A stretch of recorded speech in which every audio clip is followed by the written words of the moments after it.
श्री शिवाय नमस्तोभ्यम। हर हर महादेव। दोस्तों 26 सितंबर गुरुवार नवमी के दिन आपको क्या उपाय करना है, पंडित पूज्य प्रदीप मिश्रा जी द्वारा बताए गए अचूक उपाय जो कि नवमी तिथि के दिन आपको करना है।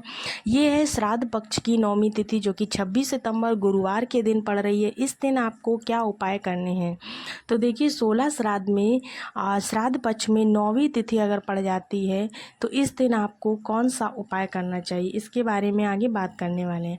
घर में अगर गंगा जल हो, वो आपके घर में अगर गंगा जल रखा हुआ है तो उस गंगा जल को लेकर आपको श्राद्ध पक्ष में तुलसी जी के क्यारे के पास में जाकर आपको क्या करना है, छोटी सी कटोरी ले लीजिए, उस कटोरी को गमले में रख दीजिए। गमले में रखने के बाद आपको कोई भी महिला या पुरुष घर का कर सकता है, पुत्र वधू कर सकती है, पुत्र कर सकता है, तो अपनी उंजली में लेकर उस गंगा जल को 5 से 7 बार, 5 बार या तो कटोरी में डालिए अपने पूर्वजों का स्मरण करके, या फिर 7 बार आपको कटोरी में डाल लेना है काशी विश्वनाथ का नाम लेकर। अगर आप ऐसा कर लेते हैं तो आपके पूर्वजों का नाम लेकर कटोरी में अगर 5 बार या 7 बार जल छोड़ देते हैं गंगा जी का, तो इससे आपके पूर्वज जो है उनका पिंडदान और तर्पण की आपको ज़रूरत नहीं पड़ती है, उनको अपने आप ही स्वर्ग की प्राप्ति हो जाती है। अगर आपको कभी कभी लगता है कि आपके पितर आपसे बहुत ज़्यादा रुष्ट हैं या फिर आपकी काम जो है वो बन नहीं रहे हैं, आपके बनते हुए काम बिगड़ जाते हैं, तो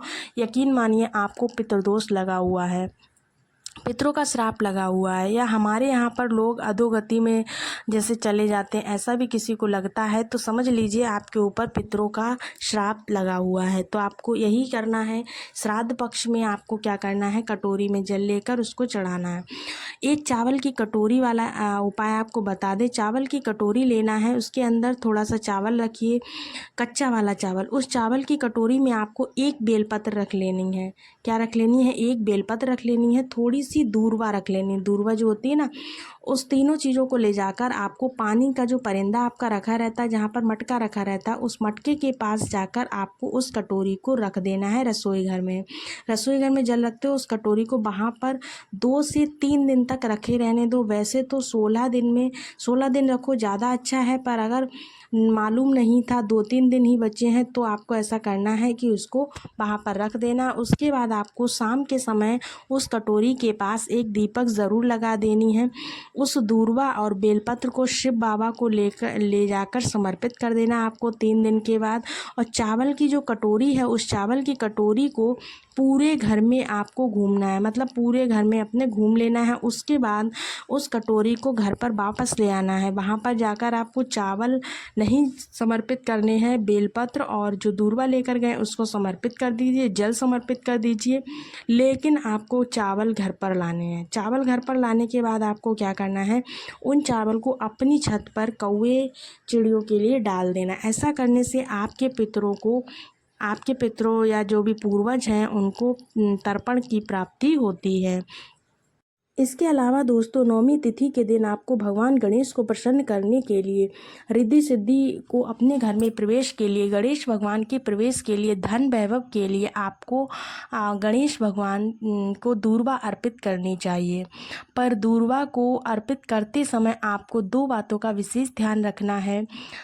अन्य कोई नियम आपको याद रखें या ना रखें चलेगा, लेकिन यह 2 नियम आपको ज़रूर याद रखने हैं कि दूर्वा अर्पित करते समय हमेशा याद रखना है कि आपको रविवार के दिन भूल कर भी दूर्वा नहीं तोड़नी है। रविवार के दिन नहीं तोड़नी है, इस बात का आपको हमेशा ध्यान रखना चाहिए। दूर्वा आपको कभी भी रविवार के दिन भूल कर भी नहीं तोड़ना चाहिए, अशुभ माना जाता है बहुत ज़्यादा। अगर आप इस दिन दूर्वा तोड़ लेते हैं और अगर आप गणेश भगवान को की प्रतिमा में या फिर गणेश भगवान को कहीं पर भी समर्पित कर देते हैं दूर्वा, तो दूर्वा अर्पित करते समय आपको इस बात का ध्यान रखना है कि दूर्वा हमेशा आपको विषम संख्या में अर्पित करनी है, जैसे कि 3 हो गई, 5 हो गई, 11 हो गई। इस तरह से आप विषम संख्या में 9, 11, 51 इस तरह से आप विषम संख्या में दूर्वा को भगवान गणेश के पास अर्पित कर सकते हैं।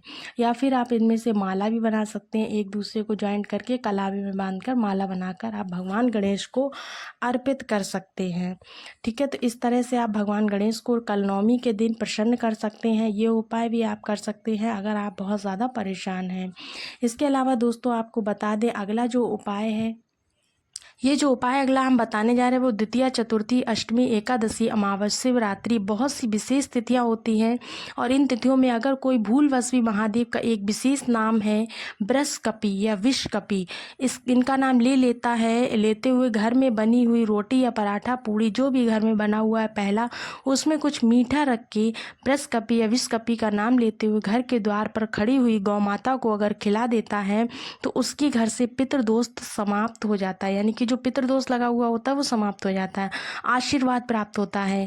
गुरु जी ने यह उपाय करने को कहा है, तो आप इसे 25 सितंबर, 26 सितंबर या 27 सितंबर यानी कि पितृपक्ष के किसी भी दिन में कर सकते हैं। ये उपाय बहुत ही विशेष है, तो आप इसको ज़रूर कीजिएगा। गुरु जी ने बुधवार की अष्टमी आने पर भी करने वाला उपाय बताया है।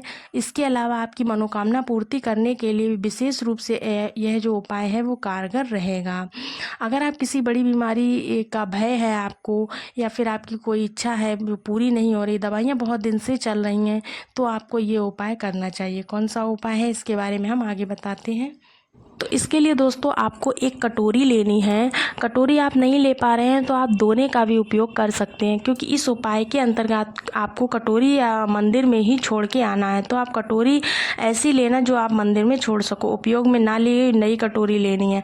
नहीं ले सकते हो तो दोने का भी उपयोग कर सकते हो, कागज़ का जो दोना आता है वो, या फिर प्लास्टिक का जो दोना होता है वो ले सकते हो। ध्यान रखें कि आपको कटोरी लेना है या दोना लेना है, उसमें से आपको थोड़ी सी मूंग डाल लेनी है, खड़ी मूंग डालना है, मतलब टूटी मूंग नहीं डालना। तो गुरुजी ने कोई संख्या निर्धारित नहीं की है, आप अपने अंदाज से थोड़े से मूंग के दाने ले लीजिए। उसके बाद उसमें एक गुड़ का टुकड़ा डाल लीजिए। इसके बाद आपको क्या करना है, जो रोगी व्यक्ति है उस रोगी व्यक्ति के ऊपर से लेकर नीचे तक, यानी सिर से लेकर पैर तक उसको उतारना है। आपको उसके सर के ऊपर से घुमाते हुए पैरों तक लाना है। उतारने की विधि गुरुजी ने स्वयं कथा के दौरान बताई है, तो आप उसी तरह से उतारेंगे। पाँव तक आपको उतार लेना है, उसको स्पर्श नहीं कराना। इस बात का ध्यान रखें, क्योंकि कटोरी हम भगवान के मंदिर में भगवान को अर्पित करेंगे।